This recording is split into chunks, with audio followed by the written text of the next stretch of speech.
ఎర్రకోట సైనిక స్థావరంపై దాడికి సంబంధించిన కేసులో కీలక పరిణామం చోటు చేసుకుంది. కేసులో దోషిగా నిర్ధారణ అయిన పాకిస్తాన్ ఉగ్రవాది మహమ్మద్ ఆరిఫ్ అలియాస్ అష్ఫాక్ క్షమాభిక్ష పిటిషన్ను రాష్ట్రపతి ముర్ము తిరస్కరించారు. దీంతో మరణశిక్ష దాదాపు ఖాయమైనట్లేనని నిపుణులు చెబుతున్నారు. 24 ఏళ్ల క్రితం ఢిల్లీలోని ఎర్రకోట దగ్గర సైనిక స్థావరంపై పాకిస్తాన్ ఉగ్రమూక దాడికి దిగింది. ఈ దాడిలో 3 జవాన్లు మృతి చెందారు. దాడి జరిగిన 4 రోజుల తర్వాత ఢిల్లీ పోలీసులు మహమ్మద్ ఆరిఫ్ను అరెస్ట్ చేశారు.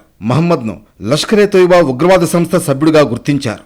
మిలిటెంట్లతో కలిసి ఆరిఫ్ కుట్రపన్నాడన్న ఆరోపణలు కోర్టులో నిరూపితమయ్యాయి. ఎర్రకోటపై దాడికి పాల్పడిన అబూ బిలాల్, అబూ షాద్, అబూ హైదర్లు వేర్వేరు ఎన్కౌంటర్లలో హతమయ్యారు. వీరంతా అక్రమంగా భారత్లోకి ప్రవేశించారని 2022లో సుప్రీంకోర్టు తెలిపింది. 2022 నవంబర్ 3న అతడి రివ్యూ పిటిషన్ను దేశ అత్యున్నత న్యాయస్థానం సుప్రీంకోర్టు కొట్టివేసింది. దీంతో అతడికి మరణశిక్ష ఖరారైంది. ఆరిఫ్ మే 15న రాష్ట్రపతి ద్రౌపది ముర్మును క్షమాభిక్ష కోరాడు. అయితే అతడి పిటిషన్ను ముర్ము మే 27న తోసిపుచ్చగా 29న ఈ మేరకు అధికారిక ఉత్తర్వులు వెలువడ్డాయి. రాష్ట్రపతిగా పదవీ బాధ్యతలు స్వీకరించిన తర్వాత ముర్ము తిరస్కరించిన రెండో క్షమాభిక్ష పిటిషన్ ఇది. ఈ కేసులో మహమ్మద్ ఆరిఫ్కు న్యాయస్థానం మరణశిక్ష విధించింది.